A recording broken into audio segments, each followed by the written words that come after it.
Hey there, gals and guys! Welcome back to The Big Sweep. In today's episode, we'll talk about washing your walls with microfiber mops and how to do it the right way. But before we get started, please take a second to give us a thumbs up, subscribe to The Big Sweep, and ring the notification bell so you don't miss any new episodes.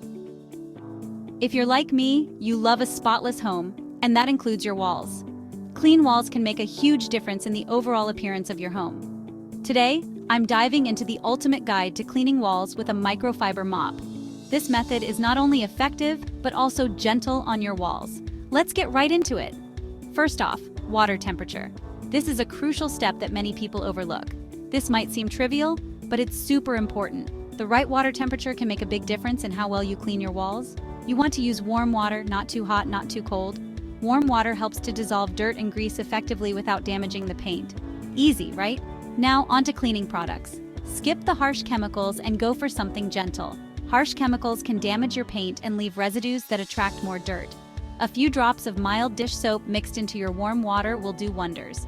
This simple solution is effective and safe for most wall surfaces. For those stubborn spots, a little bit of white vinegar can be your best friend. Vinegar is a natural cleaner that can tackle tough stains without harming your walls. Trust me, these simple ingredients work like magic. You don't need expensive cleaners to get great results. Next, let's talk about the right size of a mop. The size of your mop can affect how easy and effective your cleaning process is. You don't want something too bulky or too small. A mop that's too large can be hard to maneuver, while a mop that's too small can make the job take longer. A medium-sized microfiber mop is perfect. It strikes the right balance between coverage and ease of use. It gives you enough surface area to clean efficiently while being easy to maneuver. This makes the cleaning process quicker and more effective. Remember, microfiber is key because it traps dust and dirt without scratching your walls. Microfiber mops are designed to pick up and hold on to dirt, making them ideal for wall cleaning. All right, now for the technique. The way you clean your walls can make a big difference in the results you get. Start by dusting your walls with a dry microfiber cloth to remove any loose dirt and cobwebs.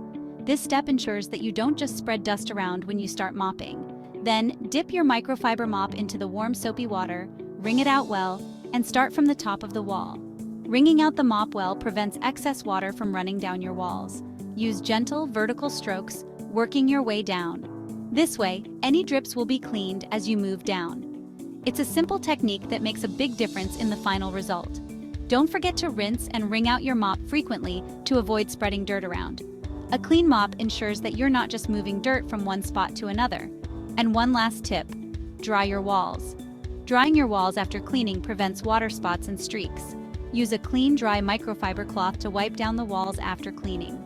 This step ensures that your walls look their best once they're dry.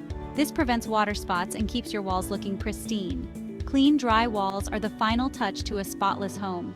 With these tips and techniques, cleaning your walls can be a breeze. Clean walls are just a few easy steps away. Follow these hacks and you'll have spotless walls in no time. Don't forget to leave a comment below and tell us what method you use to clean your walls. Thanks for joining us today, and we'll see you in the next episode.